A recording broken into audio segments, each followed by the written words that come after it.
Good morning, everyone.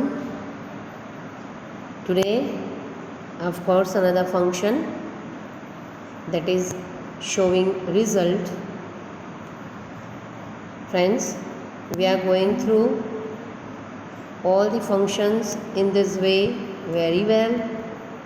I hope you all are watching it and understanding it thoroughly.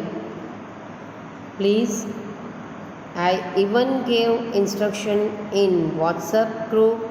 I even instructed in the end of this slideshow presentation and even telling you that please write down each and every line of the presentation in your notebook.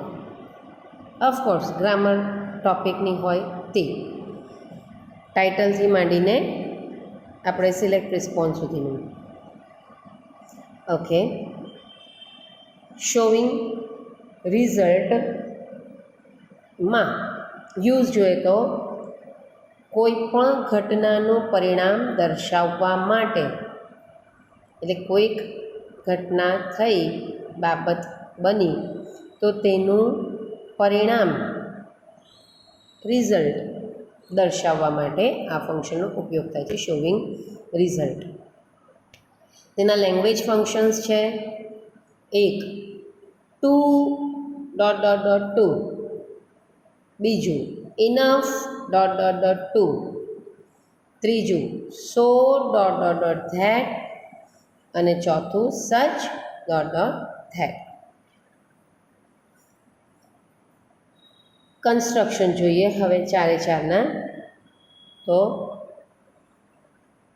જ્યારે TOO હોય તેના પછી તરત જ adjective એટલે કે વિશેષણ, દરેક વખતે મેં વિશેષણ લખ્યું નથી એડજેક્ટિવ માટે, you will understand it better. પણ TOO હોય ત્યાર પછી એડજેક્ટિવ, આ હંમેશા યાદ રાખવાનું છે. TO2 પછી એડજેક્ટિવ અને એડજેક્ટિવ પછી ઇનફ. નીચેની વાક્યરચના જે છે તે આપણે જોઈએ. ટુ વિશેષણ વત્તા TO2 અને ક્રિયાપદનું મૂળરૂપ. TO2 પછી તો આમ પણ ક્રિયાપદનું મૂળરૂપ હોય. He is too weak, WEAK weak, to walk fast. તો શું થાય? હી ઇઝ ટુ ખૂબ જ, WEAK વીક એટલે નબળો છે, ટુ વોક ફાસ્ટ, ટુ પછી ક્રિયાપદનું મૂળરૂપ વોક. આ મોડે એક ઉદાહરણ કહી દીધું. બીજું ડોટ ડોટ પછી એડજેક્ટિવ અને વિશેષણ, ટુ અને ક્રિયાપદનું મૂળરૂપ. આપણે પહેલું જ ઉપરનું જોઈએ તો he is weak enough to walk fast. Weak enough, WEAK weak એટલે નબળું વિશેષણ છે અને એના પછી ઇનફ આવે છે, ટુ વોક ફાસ્ટ. નેક્સ્ટ જોઈએ સો ડોટ ડોટ જે છે તેમાં એડજેક્ટિવ આવશે અને પછી ધેટ મુકાય છે. તો સો વત્તા એડજેક્ટિવ વત્તા ધેટ કરતાં વત્તા આ ઓબ્લિક છે એટલે કોઈ પણ એક, કેન અથવા કેન નોટ, કુડ અથવા કુડ નોટ અને ક્રિયાપદનું મૂળરૂપ. અહીંયા ભલે ચાર ઓપ્શન આપ્યા છે પણ મિત્રો મોટે ભાગે નકારાત્મક જ હોય છે. વર્તમાન હોય તો કેન નોટ, ભૂતકાળ હોય તો કુડ નોટ. નેક્સ્ટ એનું આપણે મોડે ઉદાહરણ જોઈએ કે he is so weak that he can not, is છે એટલે કેન નોટ વોક ફાસ્ટ. બરાબર. તો ત્રણે ત્રણમાં ઉદાહરણ મેં એક જ લીધું છે એટલે અર્થ એક જ થાય છે ગુજરાતીનો, પણ રચના જુદી જુદી છે. મિત્રો તમે જોઈ શકો છો બરાબર કે એ એટલો બધો વીક છે કે જેથી એ ફાસ્ટ ચાલી શકે તેમ નથી. ચાલો સચવાળું જોઈએ તો સચ વત્તા એ કે એન મુકાશે અને એના પછી વિશેષણ. હવે વિશેષણની આગળ એ કે એન ક્યારે પેલું AEIOUનું વિશેષણ હોય, ઇન્ટેલિજન્ટ હોય તો એન ઇન્ટેલિજન્ટ, એમ ગુડ હોય તો અ ગુડ, એમ. તો વિશેષણ શેના પરથી ચાલુ થાય છે? એ ઈ આઈ ઓ પરથી હોય તો એન, નહીં તો પછી અ. સચ પછી એક વચનની વાત છે આ, વિશેષણમાં પણ. અને ત્યાર પછી નાઉન આવે, પછી ધેટ, પછી કર્તા અને ક્રિયાપદ. હી is such a weak boy. હી આપણે ઉપરનું જ લઈએ છીએ, હજુ પણ આમાં પણ રચના માત્ર જુદી છે. હી ઇઝ સચ પછી અ. કેમ? કારણ કે આપણે વીક ડબલ્યુ એ કે વીકમાં ડબલ્યુ છે. એ ઈ આઈ ઓ યુ જે છે સ્વર, વોવેલ આપણે કહીએ તો તે નથી વીકમાં, ડબલ્યુથી ચાલુ થાય છે. એટલે હી is such a weak boy, નાઉનમાં આપણે બોય મૂક્યું. ધેટ પાછું કરતાં he can not walk fast. બરાબર? વોઝ હતે તો કુડ નોટ હતે. He is such a weak boy that he can not walk fast. ચારે ચારનું એક મોડે ઉદાહરણ જોયું. ફરીથી કહું, અર્થ એક જ નીકળે છે, રચના જુદી જુદી છે. ઉદાહરણ જોઈએ. It's too cold to go outside. એટલું બધું ઠંડુ છે બહાર, ઠંડી છે કે ત્યાં બહાર જઈ શકાય તેમ નથી. મિત્રો, મેં તમને કીધું કે TOO પછીનો પાછળનો અર્થ નકારાત્મક નીકળતો હોય છે. બરાબર?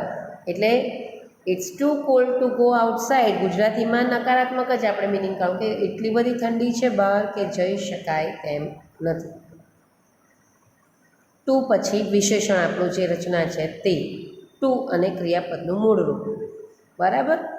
ચાલો બીજું જોઈએ. It's so cold outside that no one can go for shopping.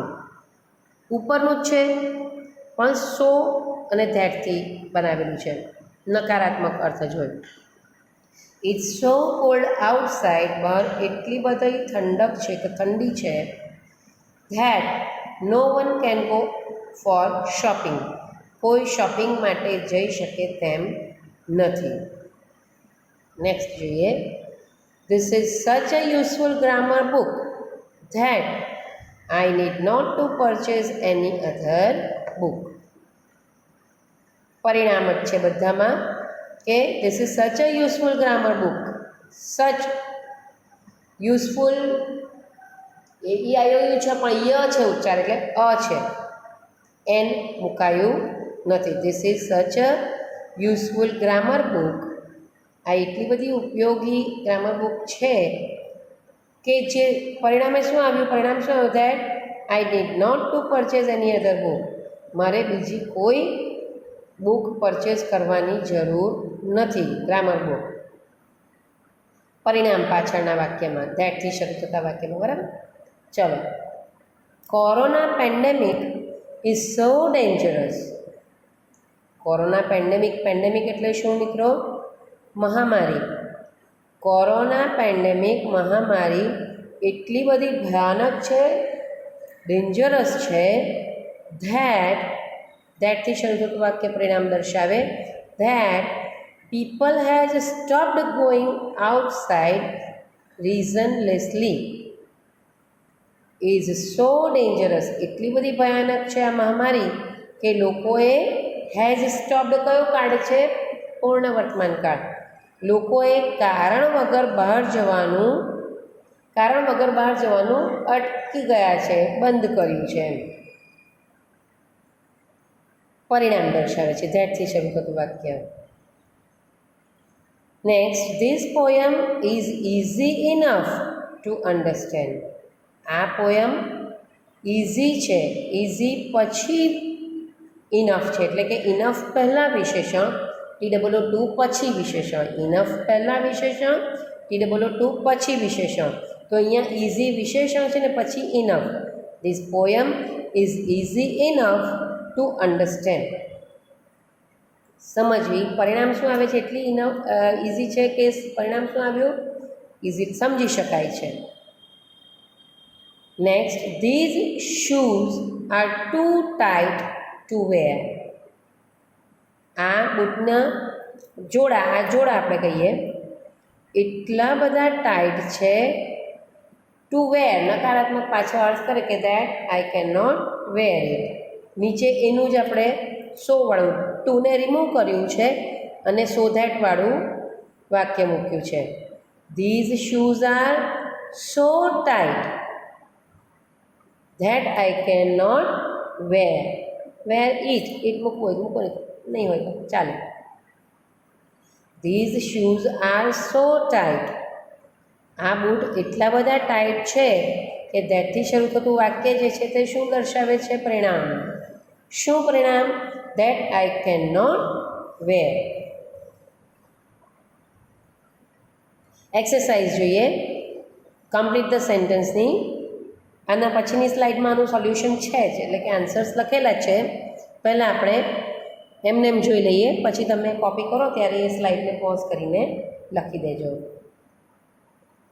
Mister Lakdawala is, પછી કમ્પ્લીટ ધ સેન્ટેન્સ કરવાનું છે. TOO2નો ઉપયોગ કરીને શોવિંગ રિઝલ્ટ લેંગ્વેજ ફંક્શનનું વાક્ય પૂર્ણ કરવાનું છે. Mister Lakdawala is too fat to walk fast.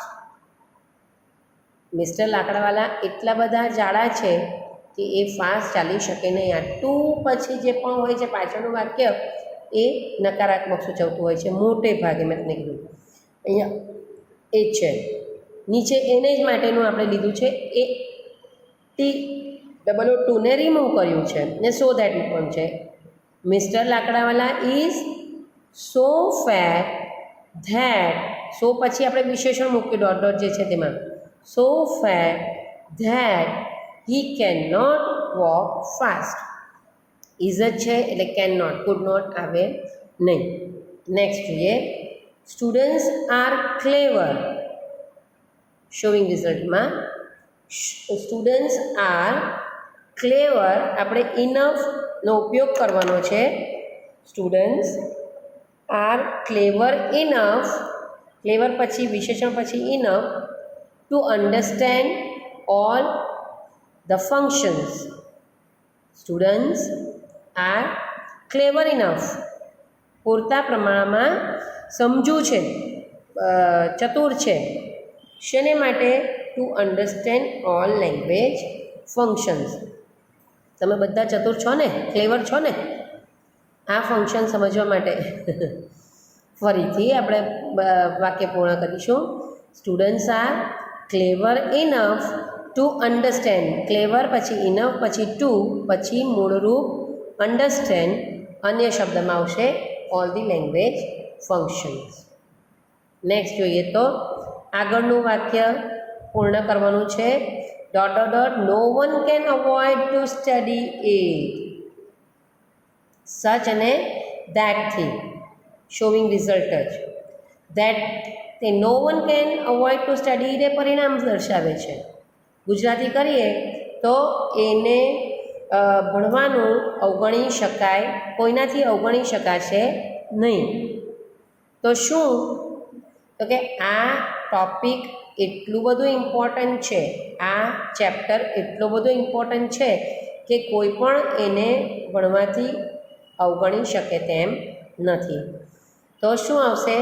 This is such an important topic. હવે અહીંયા મેં એન મૂકી દીધું. કેમ? કારણ કે ઇમ્પોર્ટન્ટમાં આઈ છે. Such an important topic that no one can avoid to study it. આપણે પાછળ આન્સર્સમાં જોઈશું જ. Rehan is dot dot dot, TOO2નો ઉપયોગ કરવાનો છે અને showing result. Rehan is too smart to cheat. CHEAT, cheat કરવું એટલે એને મૂર્ખા બનાવવું એમ. પણ Rehan is too smart, smart પહેલાં TOO2 અથવા તો ટુ પછી વિશેષણ. ટુ સ્માર્ટ, TO2 અને CHEAT ચીટ. ખાલી ટુ સ્માર્ટ ટુ ચીટ એટલે આપણો જવાબ કમ્પ્લીટ ધ સેન્ટેન્સ થઈ જાય છે. ગુજરાતી એમ થાય કે એટલો બધો સ્માર્ટ છે કે એને કોઈ ચીટ કરી શકે તેમ નથી. TWO2માં પાછળનો નકારાત્મક ભાવ. અને નીચે એ જ વાક્યને આપણે પાછળનો ભાગ લઈ લીધો છે, આગળનો ભાગ પૂર્ણ કરવાનો એવી રીતે પણ સવાલમાં આવે તો ડોટ ડોટ ડોટ સો ધેટથી ઉમેરવાનું છે અને પૂર્ણ કરવાનું છે. નો વન કેન ચીટ હિમ. તો રેહાન ઇઝ TWO2ને આપણે રિમૂવ કરીએ કારણ કે સો ધેટ છે. Rehan is so smart that no one can cheat him. Rehan એટલો બધો સ્માર્ટ છે કે કોઈ એને ચીટ કરી શકે તેમ નથી. ઇનફવાળું છે, છેલ્લું આપણું છે તે this sum is easy. Easy પછી ઇનફ મૂકવાનું, ઇનફ પહેલાં વિશેષણ ઇઝી આપી દીધું છે. This sum is easy enough to understand it. It નહીં મૂકો તો પણ ચાલે. This sum is easy enough to understand. Easy વિશેષણ પછી ઇનફ પછી ટુ પછી ક્રિયાપદનું મૂળરૂપ આપણી રચનામાં છે તે પ્રમાણે. આન્સર શીખવાનું વાંચી જ જાઉં છું, તમે પ્લીઝ એને કોપી કરી દેજો નોટમાં. Mister Lakdawala is too fat to run fast. Gujarati, mister Lakdawala એટલા બધા ફેટ છે કે એ ફાસ્ટ દોડી શકે તેમ નથી. TWO2 પછી નકારાત્મક અર્થ. Mister Lakdawala is so fat that he can not run fast. એ જ એનું ગુજરાતી, બરાબર. Next, students are clever enough to understand language function. વિદ્યાર્થીઓ પૂરતા પ્રમાણમાં ચતુર છે, સ્માર્ટ છે, હોશિયાર છે. શેને માટે? લેંગ્વેજ ફંક્શન સમજવા માટે. This is such an important topic that no one can avoid to study it. આ એટલું બધું ઇમ્પોર્ટન્ટ ટોપિક છે. સચ એન ઇમ્પોર્ટન્ટ, મેં તમને પછી પણ કીધું ઇમ્પોર્ટન્ટ જ વાપરેલો, અને સચ પછી એ કે એન મૂકવાનું હોય તો તેમાં ઇમ્પોર્ટન્ટ આઈ પરથી છે ને ઈ પરથી જ ઉચ્ચાર પણ છે એટલે એન મૂકે. An important topic that no one can avoid to study it. એટલો બધો અગત્યનો ટોપિક છે કે કોઈ એને ભણવાથી અવગણી શકે તેમ નથી. Rehan is too smart to be cheated. અહીંયા મેં પેસિવ લીધું છે. રેહાન ઇઝ ટુ સ્માર્ટ, તમે એક્ટિવ જ મૂકો, ટુ ચીટ. અને ટુ બી ચીટેડ એટલે જો એનું બંને ગુજરાતી કહું એક્ટિવમાં હોય તો રેહાન એટલો બધો સ્માર્ટ છે કે એને ચીટ કરી શકાય તેમ નથી. રેહાન એટલો બધો સ્માર્ટ છે કે કોઈના દ્વારા એનાથી ચીટ કરી શકાય તેમ નથી. Two be cheated passive voice છે, બરાબર. ટુ ચીટ પણ એટલું સાચું, ટુ બી ચીટેડ પણ એટલું. બી એટલે ઈડી લાગશે, ટુ TWO2 પછી માત્ર ચીટ આવશે. Rehan is so smart that no one can cheat him. Same Gujarati થશે એનું. છેલ્લું, this sum is easy enough to solve. આ સમ ઇઝી છે, ઇઝી ઇનફ પહેલાં વિશેષણ અને ટુ અને સોલ્વ ક્રિયાપદનું મૂળરૂપ. સિલેક્ટ રિસ્પોન્સના બે વાક્ય ઉદાહરણના છે, જીયા અને પિયા. મિત્રો આ જાણી જોઈને આ રીતનું વાક્ય લીધું છે મેં એક્ઝામ્પલમાં, આઈ મીન એક્સરસાઇઝમાં. જીયા બોલે છે, કોને કહે છે તે જોજો. Jiya, why don't you join the birthday party Ayaan. બોલે કહે છે અયાનને, ને જવાબ કોણ આપે છે? પિયા. એટલે હવે નીચે રિઝલ્ટના જે ABCD છે ઓપ્શન્સ તે જોજો, હા, ખાસ કાળજી રાખજો. I am too tired to join the birthday party. બોલે છે કોણ? પિયા. પૂછ્યું કોને? અયાનને. તો આય આવશે નહીં. પિયા બોલે છે પણ આય આવશે નહીં, તો પિયાનો જવાબ થાય તો કે પિયા ટાયર્ડ છે, પણ આપણે અયાનને પૂછ્યું છે એટલે આઈ તો નીકળી જશે. એટલે બે આઈવાળા છે એ નીચે જતા જોઈએ એટલે આઈવાળા તો નીકળી જ જાય છે આમ તો, બરાબર. He is enough tired to join the birthday party. આપણે નિયમમાં જોયું કે ટાયર્ડ ઇનફ પહેલાં વિશેષણ આવે ને આપણે તો અહીંયા ઇનફ પછી વિશેષણ, એટલે એ પણ કટઅપ થઈ જાય, એ પણ આવશે નહીં. મિત્રો આ ઇમ્પોર્ટન્સ જુઓ, વાક્ય રચના યાદ રાખવાનું. કે ઇનફ પહેલાં એડજેક્ટિવ આવે વિશેષણ, ટાયર્ડ થાકેલું હોવું, બરાબર, થાકેલું. તો ઇનફ પહેલાં ટાયર્ડ હતે તો એ વાક્ય આવતા, અહીંયા તો ઇનફ પછી ટાયર્ડ છે એટલે આ આવશે નહીં. હવે આઈ એમ સો ટાયર્ડ પણ નહીં, કારણ કે મેં તમને કહી દીધું કે જવાબ ભલે રિસ્પોન્સ પિયાનો છે પણ એ અયાન માટે કહે છે એટલે હી આવશે, આઈ નીકળી જાય છે એટલે આઈ એમ સો ટાયર્ડ પણ આવશે નહીં, વાક્ય આખું વાંચવાની જરૂર પણ નથી. તો ડીની શક્યતા છે. હવે એની રચના પ્રમાણે બરાબર છે. He is too tired to join the birthday party. એકદમ સાચું કે હી ઇઝ પછી TOO પછી વિશેષણ, ટુ ટાયર્ડ પછી TO2 અને પછી ક્રિયાપદનું મૂળ રૂપ, એટલે answer is D. He is too tired to join the birthday party. પૂછ્યું જીઆએ અયાનને અને જવાબ પિયાએ આપ્યો અયાન માટેનો એટલે હી રહેશે, આઈ હશે નહીં. Okay, next. ટીચર કહે છે સ્ટુડન્ટને, you got the first rank in the class. ટીચરે એને સ્ટુડન્ટને કીધું કે તું ક્લાસમાં તે ફર્સ્ટ રેન્ક મેળવ્યો છે. એને માટે સ્ટુડન્ટનો રિસ્પોન્સ શું હોઈ શકે? નીચેનામાંથી રિઝલ્ટ દર્શાવતો. I worked so hard that I got first rank. Worked પછી સો પછી વિશેષણ અને ધેટ અને આઈ અને ગોટ બરાબર છે, લાગે છે તો સાચું, પણ આપણે નીચે જોઈએ. આઈ વર્કડ હાર્ડ ટુ, નો TOO પછી વિશેષણ, કટ જ થઈ જાય છે ચોકડી, આ જવાબ આવશે નહીં. આઈ વર્કડ ટુ હાર્ડ, આ કંઈક સાચું લાગે છે. I worked too hard to got first rank. To પછી ગોટ આવે મિત્રો, ટુ પછી તો મૂળ રૂપ આવે ગેટ, બરાબર. એટલે I worked too hard to got ખોટું, એટલે આપણને નીકળી ગયું. આપણે પહેલું જ લાગે છે, હજુ છેલ્લું જોવાનું છે. મિત્રો એ ખાસ કાળજી રાખજો કે જવાબ ભલે મળે એમ કે આ સાચો છે પણ વાંચી તો બધા જ જવાના. ડી, આઈ વર્કડ ઇનફ હાર્ડ.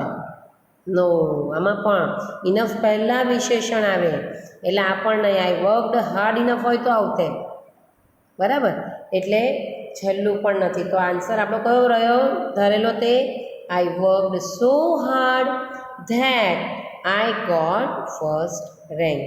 ઓકે મિત્રો, તો આ અહીંયા એટલે મેં તમને કીધું કે છેલ્લી ઇન્સ્ટ્રક્શન પણ લખેલું છે કે write down the material provided in each session in your notebook. સૂચનામાં વોટ્સઅપ પર પણ કીધું જ છે કે તમને જ્યારે નોટબુક ચેક કરવા બોલાવવામાં આવશે ત્યારે હું મારા કેસમાં, મારા સબ્જેક્ટના કેસમાં દરેક સેશનના વેધર ઇટ ઇઝ પેજીસ શરૂઆતમાં લખેલું મટીરિયલ આપણે જોઈ ગયા છે પ્રેઝન્ટેશનમાં 1, 2, 3માં, અને પછી આપણે PPT જોયા છે. તો આ પ્રેઝન્ટેશનની દરેક સ્લાઇડ તમારે નોટબુકમાં કોપી કરવાની રહેશે. I will check friends. હા, please remember. Okay, thank you very much.